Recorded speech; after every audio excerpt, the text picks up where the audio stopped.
Quel sera le niveau de développement des communes du département du Mono d'ici 2030? La réponse à cette question renvoie à un document appelé Plan de développement communal, PDC.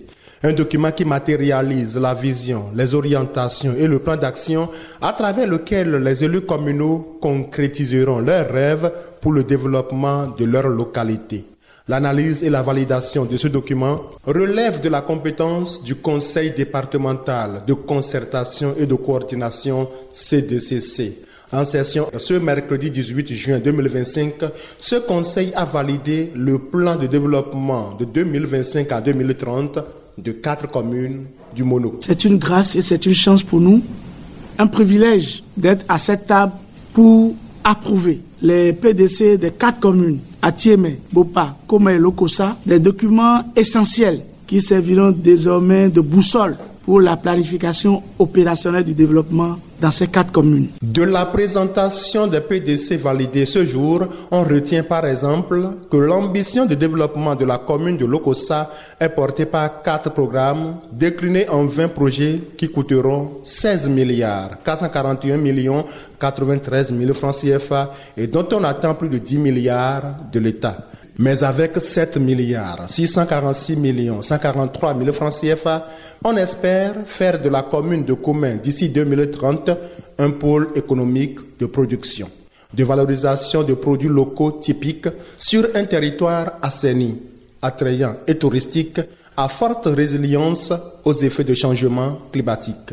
La commune de Bopa veut, quant à elle, mieux valoriser son potentiel agricole. Et le PDC de la commune de Bopa est alors de 4 milliards 700 millions. Et pour ce qui concerne les grandes innovations, puisque nous sommes une commune essentiellement agricole, nous avons mis l'accent sur la valorisation du potentiel agricole de notre commune, à travers les grandes stratégies que nous avons définies dans les différents programmes et projets et qui ont été retenus pour le compte des 5 années à venir. Et pour faire des fréquentes inondations de la commune d'Atiémé un atout pour son développement, le maire Saturnin Dansou et le conseil communal ont opté pour un plan de développement communal climato-sensible. Le PDC d'Atiémé est différent des autres PDC, mais ça évalue à 3 milliards de nos francs. Vu la vulnérabilité qui caractérise Atiémé, nous avons prévu des actions climatiques. Si on prend les programmes 5 et 7 du PDC, qui sont consacrés essentiellement aux actions climatiques, d'atténuation et d'adaptation au changement climatique, pour que nous puissions transformer, par exemple, l'inondation qui nous caractérise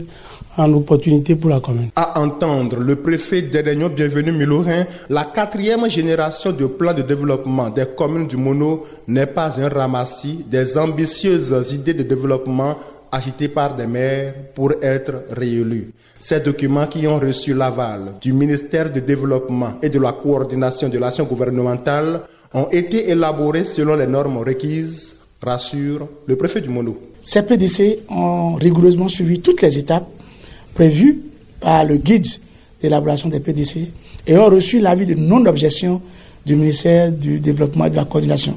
Pour vous dire que ce sont des documents qui sont passés au pain fin, qui ont passé les mailles de tout ce qu'il y a comme filtre en matière de documents de planification.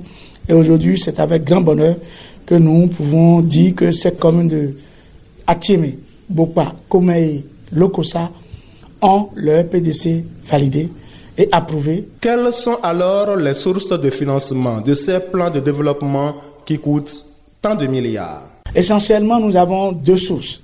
Nous avons ce qui est constitué des transferts de l'État, FADEC affectés ou non affectés, fonds d'investissement communal, mais également nous avons les ressources propres.